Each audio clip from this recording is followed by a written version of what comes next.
আরে ডক্টর ঝটকা, এই পাট কাতের ভিতর লাশ ফালা ছিল কিরা? আরে সিংনাম স্যার, এটি পাট খেত লেডি ঘাস।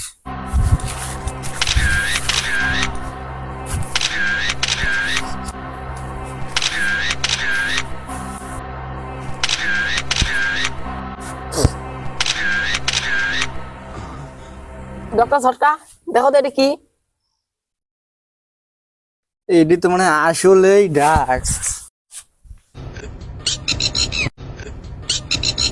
ডক্টর ঝটকা, লাশ এখনো জীবিত আছে। সত্যি বলছো সিংনাম স্যার? স্যার এই দেখেন। লাশ জীবিত হয়? স্যার বিশ্বাস না, এই দেখেন। স্যার স্যার দেখতে স্যার।